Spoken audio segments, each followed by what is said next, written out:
esto. Entonces, la modalidad de hoy es parecida a la de las jornadas anteriores, en el sentido de que Giovanni va a esbozarnos algunas ideas y posteriormente pasamos a la sesión de preguntas y comentarios. Adriana, no sé si quieras agregar algo al inicio de esta sesión.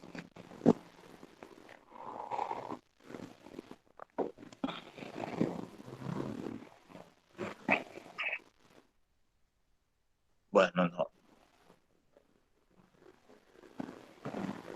Se desconectó. Sí, bueno, entonces demos inicio a la intervención del profesor Giovanni Mafiol, que es filósofo de la Universidad de Cartagena, magíster de la, si no mal no recuerdo, de la Benemérita Universidad allá en México. Sus líneas temáticas son bastante amplias. Se puede discutir con Giovanni, como se vio en la clase anterior, ya sea cuestiones de Husserl, de Heidegger, pero también cuestiones relacionadas con la filosofía antigua, vinculadas principalmente con Aristóteles. Dentro de su línea de investigaciones también está precisamente la filosofía latinoamericana. Así que, mi estimado colega, adelante. Bueno, gracias a todos. Hoy, bienvenidos los estudiantes, los compañeros de Argentina.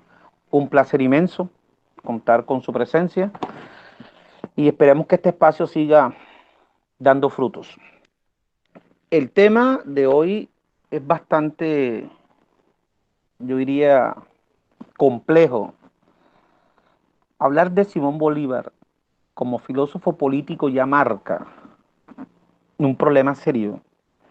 ¿Por qué? Porque hasta ahora no queda duda de que Bolívar, como gestor de la independencia, el llamado libertador, Bolívar ha sido vista desde el punto de vista histórico y creo que ha dado pie a mucha bibliografía sobre su vida privada, sobre su vida pública, sobre su gesta, sobre aspectos netamente de su quehacer, de su diario vivir.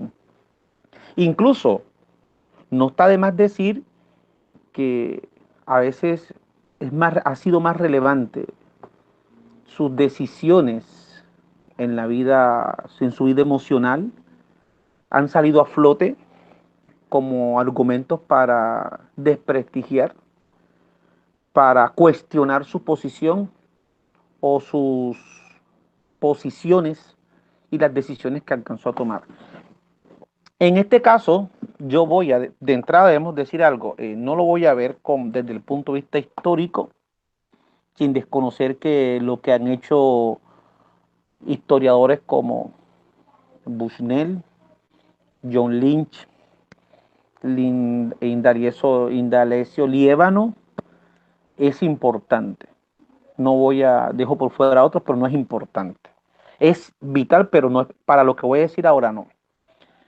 En este punto también voy a dejar claro que la vida extra de Bolívar, que ha sido tocada para entender mucho de sus acciones, su comportamiento, sus decisiones, no lo voy a tocar. En esa medida su relación con Manolita Sáenz no pasará de la anécdota del 25 de septiembre del 28 y las otras mujeres que pasaron por su vida no aparecerán, porque quiero remitirme a algunos textos donde rastreo unas ideas que me hacen pensar que Bolívar puede ser considerado un filósofo político. Y en esa medida esa es la intención de la charla. En 7 puntos que voy a tocar, me sirven como borrador para decir por qué Simón Bolívar lo puedo considerar como un filósofo político, que en cierta medida estaría a la altura de los otros que sin ningún problema sí han sido considerados filósofos, que ya de entrada entramos en juego de que hay una concepción de filosofía que está aquí y que podemos mirar. Antes de decir por qué considero Bolívar, un filósofo político, quiero dar a entender que parto de una noción de filosofía política. Los que conocen lógica, esta sería la premisa mayor. ¿Qué entiendo por filosofía política? Porque de ahí es donde voy a ir extrayendo las ideas de por qué Bolívar lo catalogó de esa manera. Primero, la filosofía política la voy a entender de una forma angosta y una forma amplia. De la forma angosta la entiendo como esa aplicación que se hace de la filosofía al análisis de los temas netamente políticos, y en esa medida la filosofía política estaría a la par de lo que se ha hecho como filosofía de la ciencia, filosofía de la educación, que es un poco relacionar el ámbito filosófico con el ámbito político para interpretar, analizar, cuestionar, o si se puede brindar ayuda al momento de justificar y sostener posiciones. Esa visión corta ayuda en algo, pero no es la fundamental. La fundamental será la visión amplia. Y esa visión amplia de filosofía política, podríamos decir que se convierte en el caldo de cultivo para que la discusión filosófica pueda tener sentido. Ojo, no estoy reduciendo filosofía a filosofía política, pero sí no puedo dejar de desconocer que la actividad filosófica no fue ni es ajena a un espacio político público, que hay que tener, que ya eso sería una de las primeras premisas. Entonces, si es así, tenemos que decir que la filosofía política tendría que ver con la forma como se convive en una sociedad, se convive en una comunidad política, la forma como es posible discutir las cuestiones que tienen que ver con la justicia, con el bien, con el ciudadano, con la forma de gobierno. Y en esa medida, la filosofía política en este punto se convierte en un aspecto normativo de lo que debería ser. Ojo, ese aspecto normativo implica que desde la filosofía política nosotros podemos analizar qué es la justicia, no solamente en cuanto a qué, sino qué es lo que se debe entender por justicia. Ahí tendría sentido la pregunta por cuál es la mejor forma de gobierno. Es ahí en donde tiene sentido la pregunta cómo debemos convivir en una sociedad. Y es ahí en donde tiene sentido la pregunta cómo debemos formar a un ciudadano que pretenda vivir en una sociedad específica. Es en ese sentido normativo del deber ser de la filosofía política donde sostengo tiene sentido la actividad filosófica. Porque es ahí en donde, si podemos ver desde los griegos, surgen las discusiones platónico-socráticas. La pregunta con la que inicia la República, ¿qué es la justicia? No es una pregunta porque Platón quiera saber qué es la justicia en términos fácticos, empíricos. Es porque es la pregunta que nos va a llevar a plantear qué es lo que se debe entender por justicia. Es una pregunta con sentido crítico. Y es ahí, en ese cuestionar, donde la actividad filosófica tiene todo el sentido. Ahí la filosofía tiene todo su capacidad crítica. Y es ahí en donde la filosofía se ubica en un espacio, en un contexto, en lo que diríamos de pronto una polis. Hoy no diríamos polis, pero sí hoy podríamos decir en un estado o justamente un espacio más grande como una región en el caso de América. Partiendo de que la filosofía política, en ese sentido amplio, nos permite preguntarnos cómo convivir, qué orden jurídico nos va a regir, es en donde entiendo que la propuesta, las ideas de Bolívar, o algunas ideas que voy a exponer de Bolívar, tienen cabida ahí. Porque de entrada la propuesta de Bolívar está la voy a desmenuzar, como podríamos decir aquí en la costa, tiene un alto componente de reflexión. Y aquí quiero tener, la propuesta de Bolívar es reflexiva. La propuesta de Bolívar no va en cuanto a lo abstracto como se puede pensar, pero tampoco va a lo extremadamente concreto. La propuesta de Bolívar creo que nos marca un punto intermedio, donde podemos decir que Bolívar plantea lo que debería ser la forma de gobierno para lo que él llama Colombia, el tipo de ciudadano que se debería formar, el tipo de orden social que debe existir, y en ese medida lo muestro como él debe ser en un sentido normativo. Visto desde esa manera y entendiendo la filosofía desde ese punto, voy a decir, bueno, me dirán algunos, sí, pero ¿dónde queda la teoría política y la ciencia política? No, no, hasta allá no llego. Parto de esa concepción de filosofía política porque es ahí donde siento que las ideas de Bolívar tienen cabida. Los temas en cuanto a qué diferencia y qué no diferencia, filosofía, de ciencia y teoría política, pues bueno, eso creo que ya sería tema de otras discusiones. Aquí no. A partir de esa premisa mayor, es que voy a sostener unos puntos que permiten sostener que Bolívar es filósofo político. El primero, son 7 puntos en total.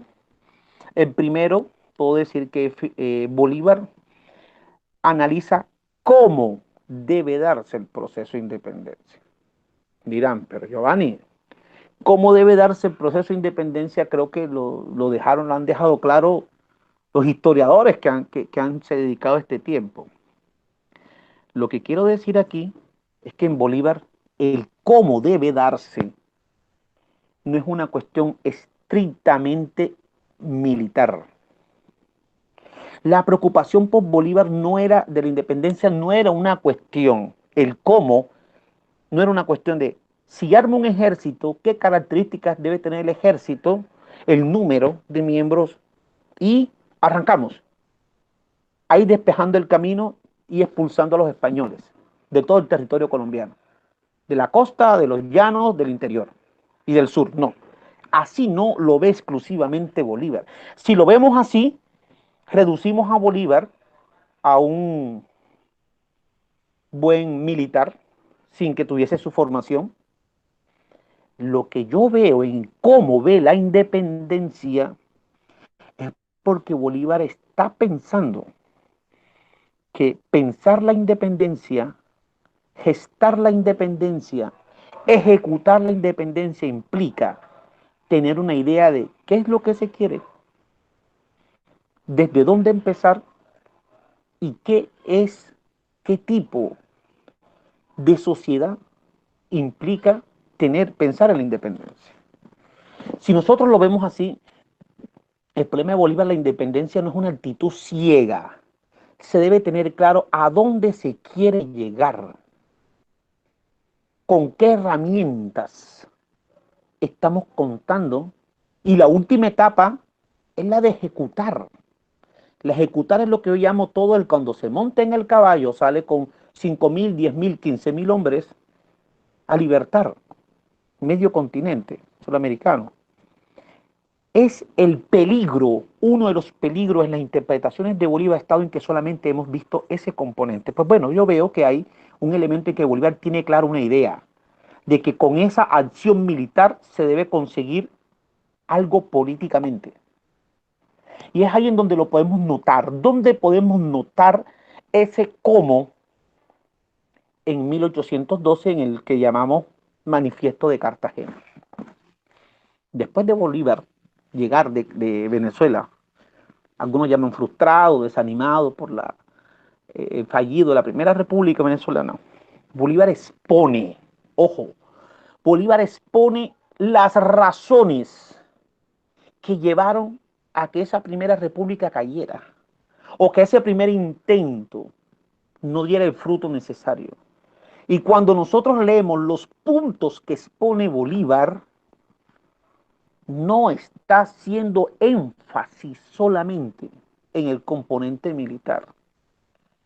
hace énfasis en las características del pueblo venezolano, hace énfasis en algo que está presente en el modo de gobierno que se quiso imponer. Está presente en las situaciones de la naturaleza, el terremoto, pero también está presente algo, está presente que no basta con empuñar una espada, salir con un número de hombres y mujeres a enfrentar al enemigo.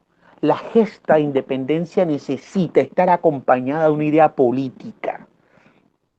Y esa idea política está tan clara en Bolívar que considera que para que se geste la independencia, ojo, es vital la unión con mínimo de Venezuela y la Nueva Granada.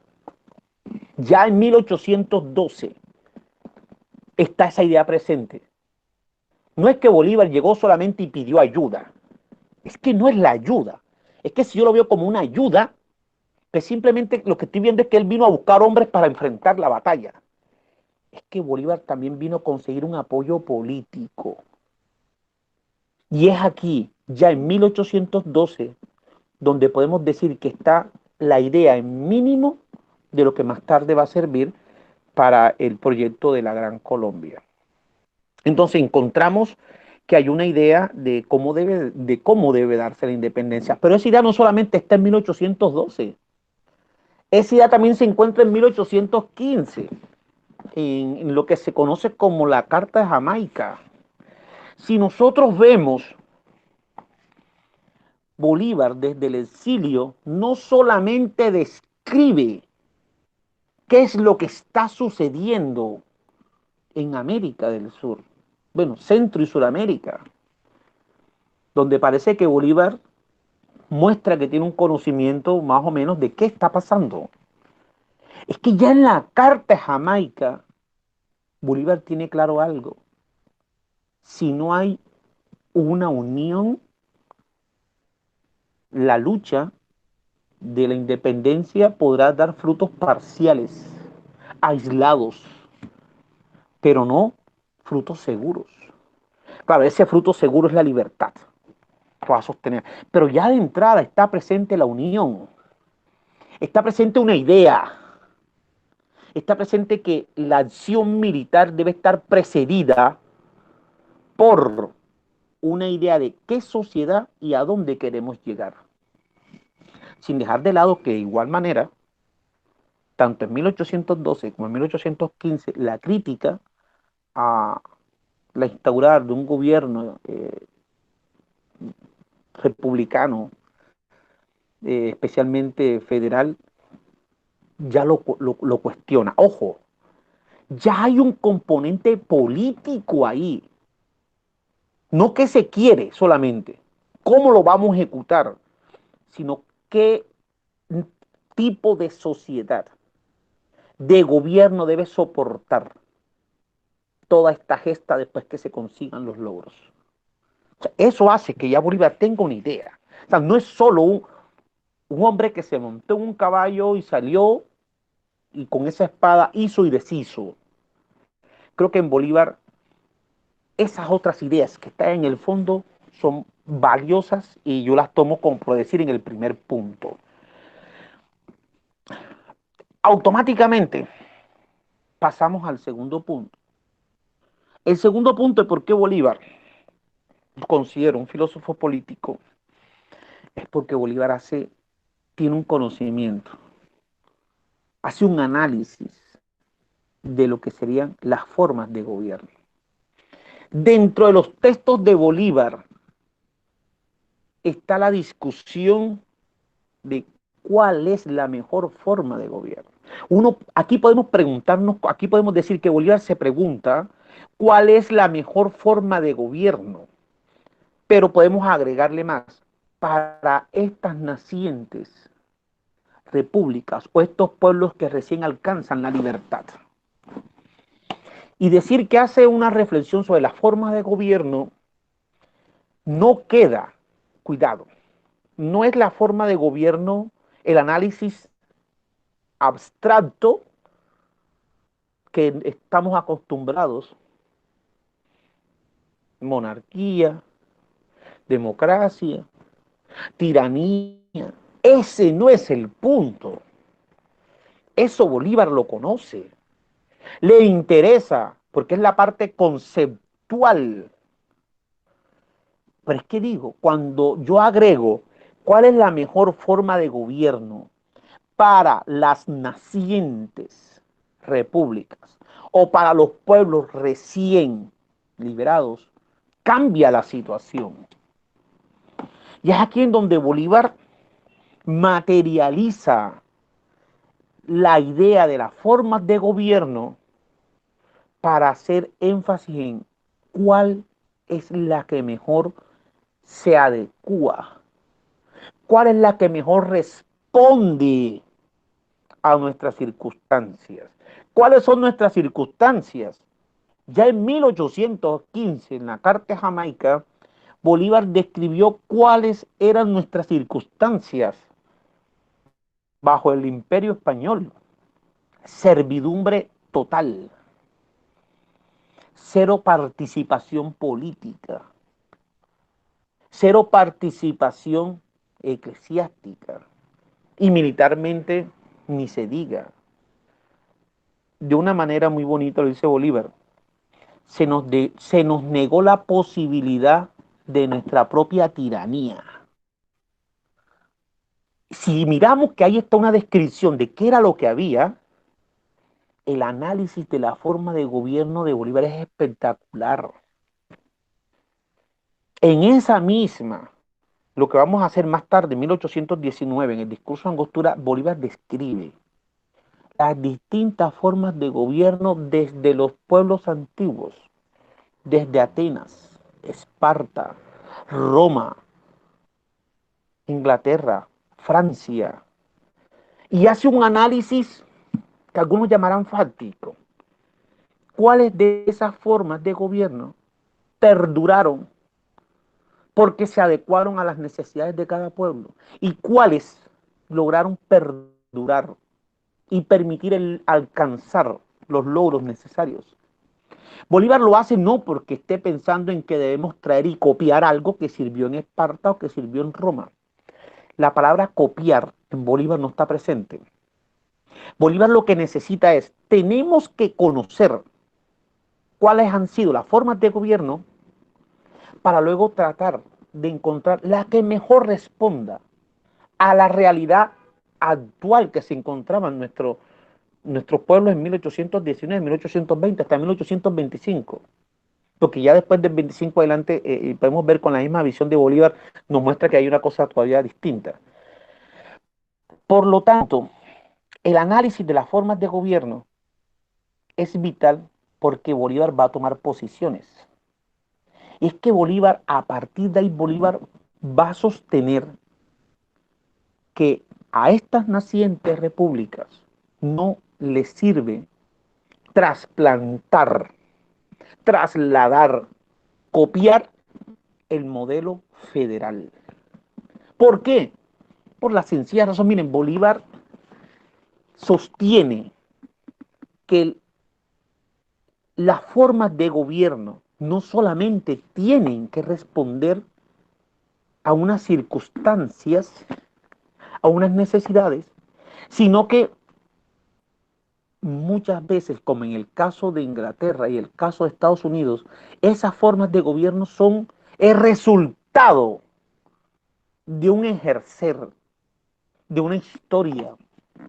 Si lo vemos así, entonces Bolívar, podemos entender por qué Bolívar dice que un gobierno federal para las circunstancias actuales de recién independencia no sirve. No es que se sostenga que Bolívar disgustaba del federalismo, que Bolívar odiaba el federalismo. Bolívar es claro, en la misma, en el mismo discurso Angostura, sostiene que la mejor forma de gobierno es justamente la federal. Pero lastimosamente, eso no nos sirve a nosotros. Creo que se olvida, creo que no leen esa parte, creo que se es ciego con esa parte, porque ya está diciendo es que para lo que exige esa forma de gobierno, nuestros ciudadanos y nuestros pueblos no están preparados. Primero porque nunca participamos de los asuntos públicos. Primero porque nunca tuvimos la posibilidad de estar en ejercicio del gobierno. Segundo, porque nunca hemos disfrutado históricamente de esas virtudes. No hemos sido formados de esa manera. Y tercero, porque es que lo que se implantó aquí con España fue algo totalmente opuesto a lo que sucedió justamente en Inglaterra y lo que ha sucedido en Estados Unidos en su momento. Por lo tanto, dice Bolívar, pretender aplicar esa hermosura de forma de gobierno a nuestras tierras no es adecuado. ¿Y qué es lo que está haciendo Bolívar? Bolívar está haciendo filosofía política en el mejor sentido. Bolívar se está preguntando por cuál es la mejor forma de gobierno que nos sirve. Está preguntando por el deber ser con respecto a la circunstancia histórica. Por eso sostiene algo totalmente distinto. Pero no es porque le disguste el sistema federal, es porque no teníamos cómo sustentarlo. Creo que los argumentos que da en la Carta de Jamaica, los argumentos que da en el discurso de Angostura frente a eso son vitales. Y son tan vitales que a veces sentimos que no se ven. Bolívar hace un análisis de la sociedad de inicio del siglo XIX.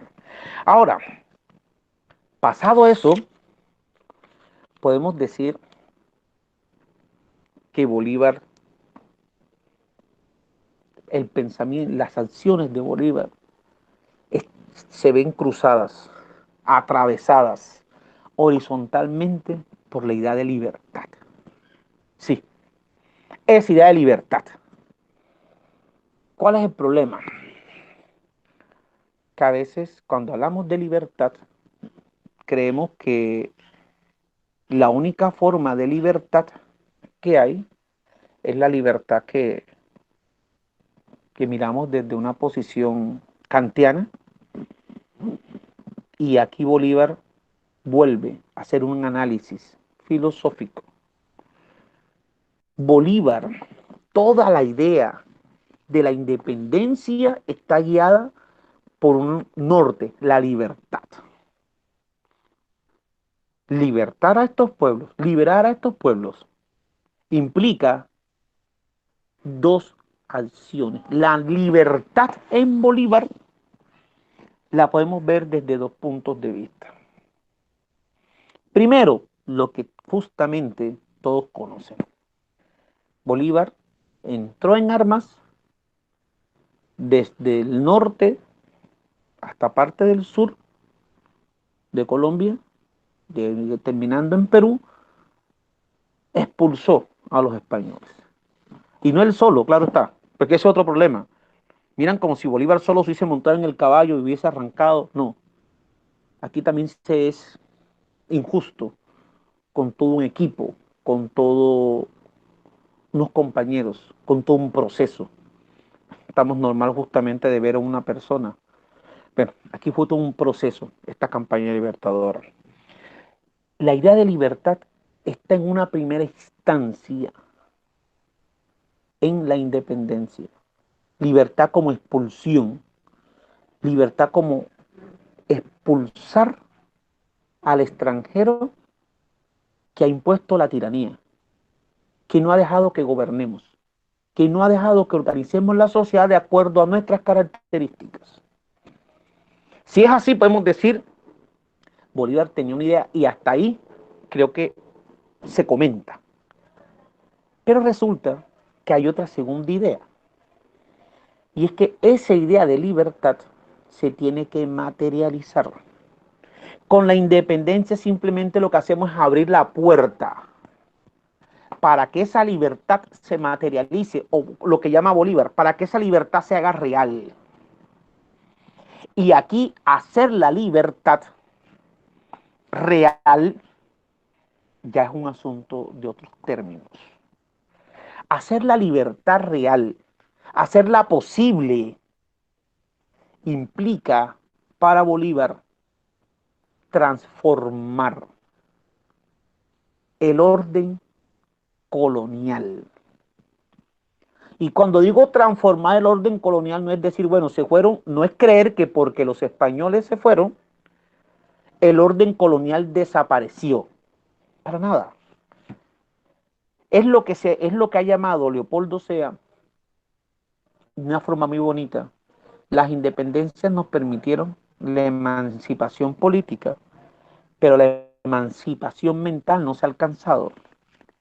Podríamos decir que con Bolívar la gesta militar permite la libertad política en cuanto a expulsamos. Pero luego ahora viene el problema.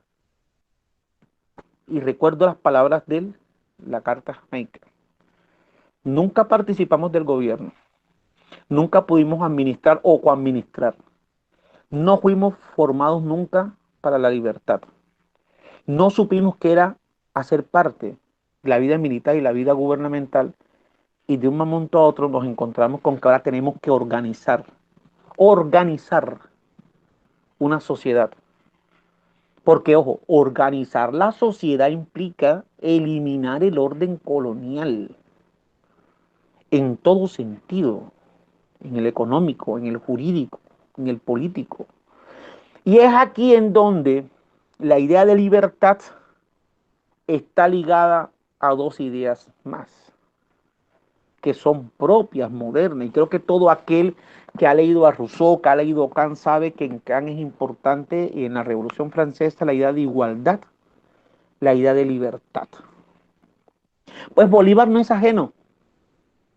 Bolívar considera que la libertad solamente es posible si se garantiza la igualdad. Y ojo con ese concepto. No es la igualdad en el sentido más burdo. Primero, la igualdad aquí se debe entender en el sentido formal, en el sentido jurídico. En la medida en que las desigualdades naturales que nos hacen más débiles o menos débiles no deben ser factor para imponer desigualdades sociales. Y hay que corromper con la visión colonial que imponía desigualdades basadas en razones teológicas, biológicas o en el sentido ideológicas. En el sentido simplemente de que el esclavizado, el traído de África, había que esclavizarlo, simplemente era desigual simplemente por ser negro. O justamente el mal llamado indígena había que esclavizarlo porque era así, o el mestizo, etcétera. No, no, no. Bolívar considera que la libertad debe tener un sustento, y es una sociedad donde desaparezcan esas desigualdades impuestas, donde se pueda ver al ciudadano como igual, con dignidad. Ese concepto tan hermoso que a nosotros nos gusta, lo que estudiamos filosofía. Pues Bolívar lo tiene presente. Porque para Bolívar no cabe hablar de libertad y sostener la esclavitud. Eso es un tema que voy a tocar más tarde, porque yo sé que muchos van a darle palo a Bolívar ahí. Pero eso no tiene cabida en Bolívar. Pero ligado a todo esto está el concepto de justicia. Es que Bolívar no considera que pueda haber libertad sin igualdad y si no hay un imperio de la ley, si no hay un orden jurídico que cumpla, que garantice. Es que eso es vital para Bolívar. Y frente a eso creo que Bolívar no está distante de lo que han sostenido los que sí son considerados filósofos políticos. Porque lo curioso es que Kant pensó ciertas temáticas para la antigua Prusia, Königsberg, de Rousseau ni se diga, Rawls en nuestros tiempos para Estados Unidos, pero resulta que Bolívar lo pensó para América y parece que eso es considerado un anecdotario. Bueno, no se me hace raro una visión, esta visión filosófica que tenemos. Pero insisto, todo esto presupone la decisión de Bolívar de que no podemos tener cualquier forma de gobierno, de que debe existir una forma de gobierno que garantice eso, que permita que los ciudadanos empiecen a formarse como ciudadanos en las virtudes políticas y que puedan más tarde poder hacer uso, disfrutar de esas libertades. Pretender, y esto es hermoso de Bolívar, pretender gozar de la libertad extrema sin ni siquiera haberla conocido o saber cómo hacer, pues simplemente Bolívar lo vaticinó. Gobiernos extremadamente perfectos, excelentes, que han dado resultados en otros contextos. Traerlos y implementarlos en nuestros territorios, lo que va a ocasionar es la tiranía y la pérdida de la libertad. Entonces vemos que la idea de libertad está presente y que no es la libertad abstracta, no es la libertad de la voluntad, no es la libertad que plantea Kant, es la libertad dentro de un orden jurídico, la que llama Bolívar la libertad civil. Es la libertad simplemente que me garantiza la ley, es la libertad que me garantiza poder hacer parte de una sociedad. Es la sociedad donde la libertad donde no existan distingos raciales. No es una sociedad de casta, no es la sociedad colonial. Hay que romper con la estructura colonial. Eso es hermoso en Bolívar.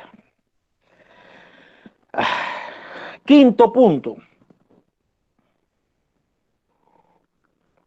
Voy a ir a la esclavitud, porque no se puede pensar igualdad, libertad, justicia con la esclavitud. Este es uno de los puntos más complejos, porque normalmente se nos dice, es que Bolívar en sus inicios tenía esclavizados. Es que la familia de Bolívar en sus haciendas tenían esclavizados. Es que Bolívar defendió la no esclavitud por un acuerdo con Petión ya porque sí, porque le tocó. Ojo, ¿qué presuponen esas dos cosas? Que no estaba en su idea, que no hacía parte de su armazón teórico, sino estratégicamente necesito el apoyo de Haití, donde ya se había dado una revolución, esclavos. Entonces simplemente yo me comprometo y digo que sí, que cuando llegue y la cosa se dé, voy a decir que los liberen. Pero tengo claro que yo los tuve o mi familia los tuvo.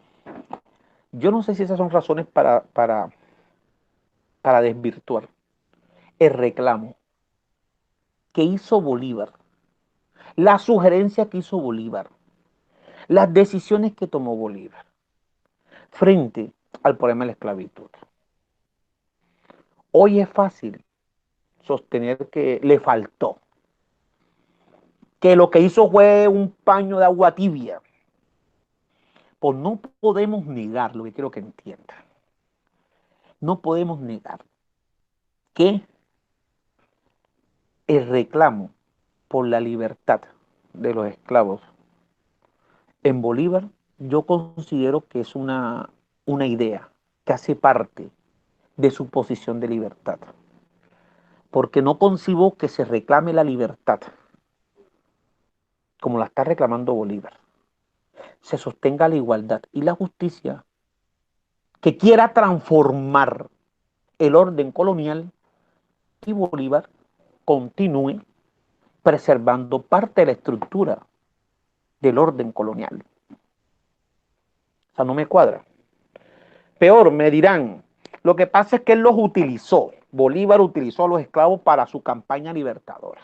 Porque les dijo, entonces todos aquellos que vengan a participar en el ejército, yo los voy a liberar y serán libres. No es mentira. Esas decisiones se tomaron. Eso se tomó. Que luego Bolívar a los congresos expresa que debe, ruega, implora la libertad de los esclavos.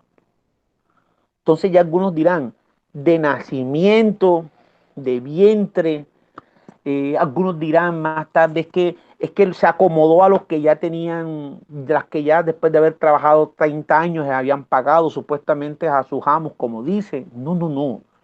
Creo que esa posición es clara y esa es la posición donde Bolívar expresa el concepto de dignidad. Ningún ser humano nació para ser sometido a esta condición que es la esclavitud. Eso para mí es vital. Que luego sostengan que no hizo la fuerza necesaria. Seamos claros, la estructura colonial estaba sentada sobre las bases de la explotación de la mano de obra esclavizada.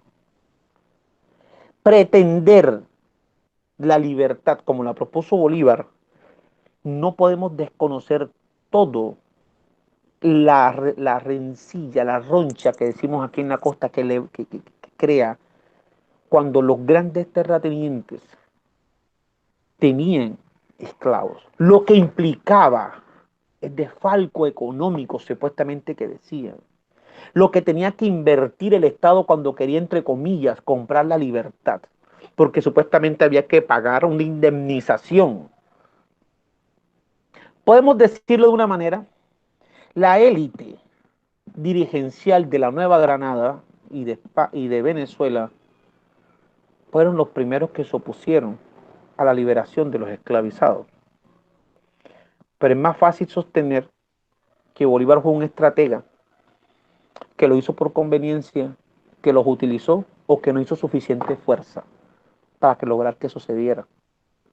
Es más fácil decir eso que sostener que hay una estructura colonial que no se iba a cambiar de momento y que la élite, después que se expulsan los españoles, la élite que queda, los que pretendían dirigir estas tierras, simplemente fueron los primeros que se opusieron como tal. Pero ya está la idea de dignidad presente.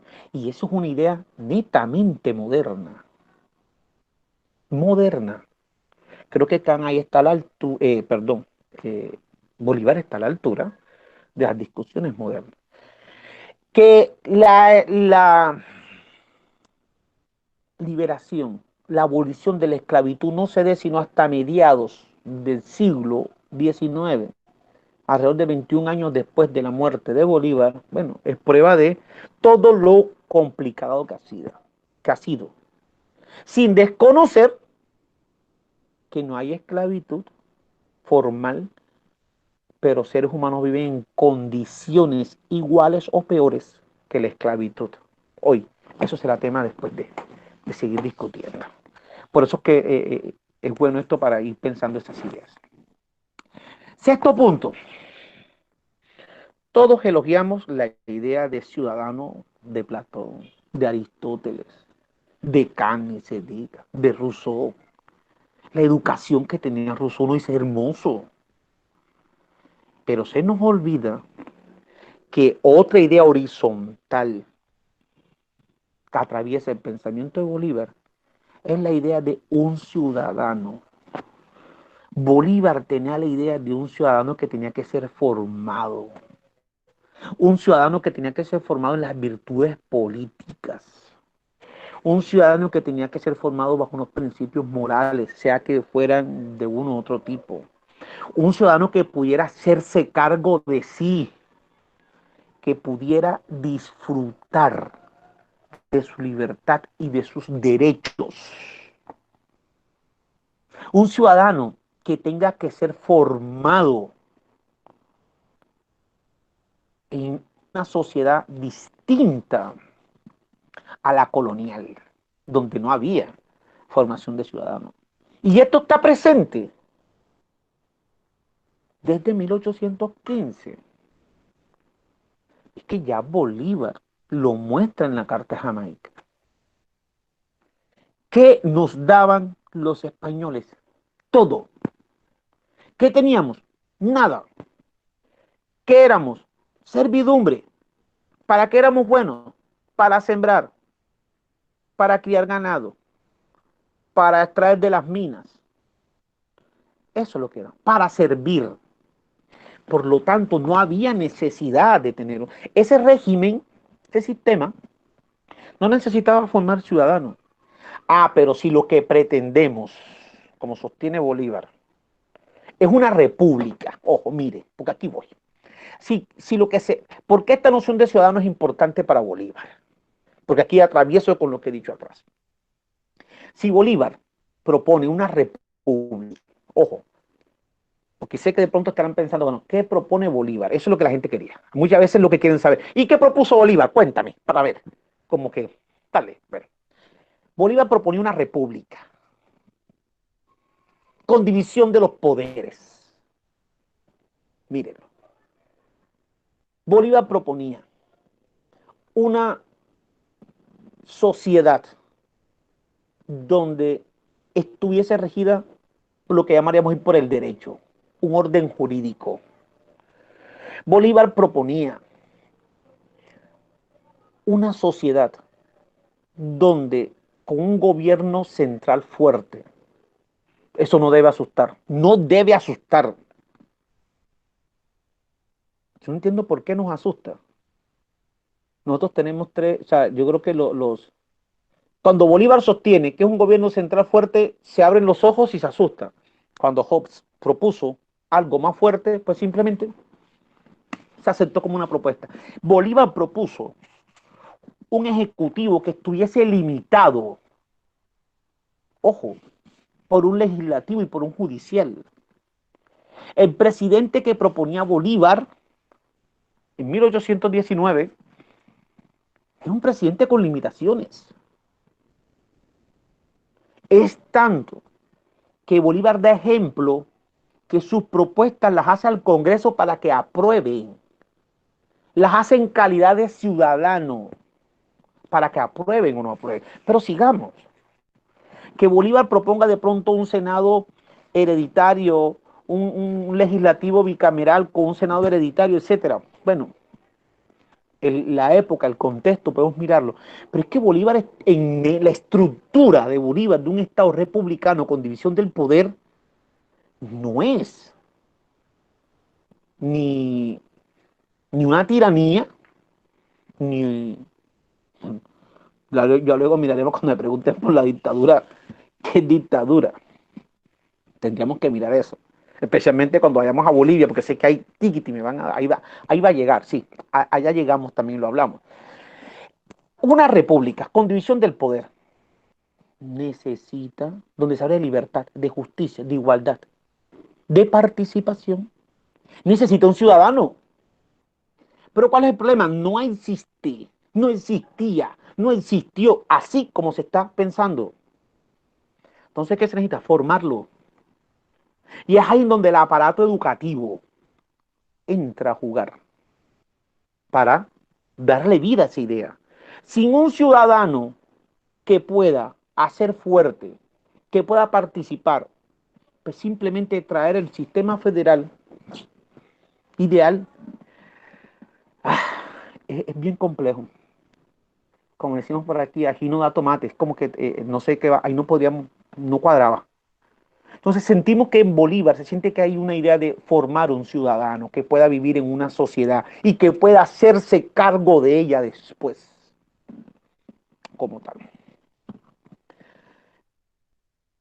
Séptimo punto. Siento que he hablado mucho para que luego dar la participación. Dejo lo último, lo que pudo haber sido primero, porque quiero hablar dos, tres cositas. La Unión de América. la Unión de América. El tema de la unión no es nuevo en Bolívar. La Unión de América no es nuevo en Bolívar. Lo que se plantea en 1815 en la Carta de Jamaica se logra, entre comillas, materializar a medias y sin zapatos, diríamos aquí, a medias y sin zapatos en 1826. Incluso la unión tiene una importancia para Bolívar. Para Bolívar, la libertad lograda con la independencia, la libertad real garantizada en un orden jurídico, un gobierno específico, para Bolívar no tendría sentido, estaba en peligro, no se podía consolidar sin que los distintos estados tuvieran unas relaciones. Y aquí quiero tocar un punto. La Unión de América no es solamente la idea de la Unión de América. Veo en Bolívar la idea de un derecho de gentes. Veo en Bolívar algo que también está en Kant. Para Kant simplemente la paz no se puede garantizar con la sola instauración de una república dentro de un estado. También necesita que los otros estados adopten ese gobierno republicano y entren en una asociación. Bolívar está proponiendo, valga la redundancia, algo parecido. La libertad alcanzada con la independencia, sostenida con un orden jurídico, político, educativo, no garantiza la estabilidad ni que esa libertad se mantenga. Para eso necesitamos dar el segundo salto. Y el segundo salto es la unión. Está en 1815. La unión de las naciones americanas. Que sea utópico que Bolívar propuso Panamá porque estaba en el centro equidistante. Quitemos esas arandelas, que es lo que le gusta a la gente. Y vayamos al fondo. Bolívar sostiene que la unión, el objetivo de ese congreso, de esa unión, era discutir sobre cuestiones de paz y de guerra que garantizaran la libertad alcanzada, porque el peligro no estaba latente. El peligro estaba latente. Por lo tanto, Bolívar considera que solamente con la unión se puede blindar, colocarle la ropa adecuada para que la libertad se consolide. Y en esa medida, Bolívar lo implementó. Porque primero se da la unión entre Colombia, entre la Nueva Granada, Venezuela, Quito, Ecuador. Y luego justamente, lastimosamente, no se da la unión más amplia de lo que llamó América, que era justamente toda esta parte del sur. No se dio. Se intentó incluso lo que pudo haber considerado una afrenta. Bolívar no se presentó en la reunión. ¿Por qué no se presenta? No porque Bolívar ha hecho un desplante, como dicen. No, no porque Bolívar se escondió, no. Bolívar dejó claro que las circunstancias que se estaban viviendo no permitían, no lograron. Esa idea no fracasó, esa idea no se consolidó. Luego Bilbao, luego otros autores, otros personajes pretendieron realizarlo, el señor Sandino, y no terminó, porque es que aquí hay otra cosa. Bolívar sí tenía claro que Estados Unidos era un peligro. Era un peligro. Pero el peligro se le podía hacer frente si estábamos unidos. Y aquí la unión no implicaba o una gran república o que un Estado absorbiera a los otros. Nunca pasó por la cabeza eso de Bolívar. ni convertirse en el gran dictador de América, como lo quisieron ver, diciendo que no le bastó ser el dictador de Perú, Bolivia, Colombia, y luego ahora quería ser el dictador de América. No, Bolívar vio claramente que si no nos uníamos en cuestiones que teníamos que unirnos para establecer, garantizar la libertad, lo que se unía era la tiranía y una nueva servidumbre. Creo que no se equivocó. ¿Por qué? Porque la historia muestra que los intentos de organización de una nueva unión fracasaron. Y fracasaron no porque los suramericanos, los centroamericanos no nos hayan querido poner de acuerdo. Primero por intereses externos, Estados Unidos e Inglaterra, las potencias, pero también por intereses internos, los conflictos de cada nación, los conflictos que tenían las élites de cada nación. Pero esa segunda etapa de la unión era vital para la libertad. Considero que aquí en Bolívar está presente lo que podría ser un derecho de gentes en cuanto a la relación de los estados, de unos estados nacientes, pero estados. Y alguien que tenga esa idea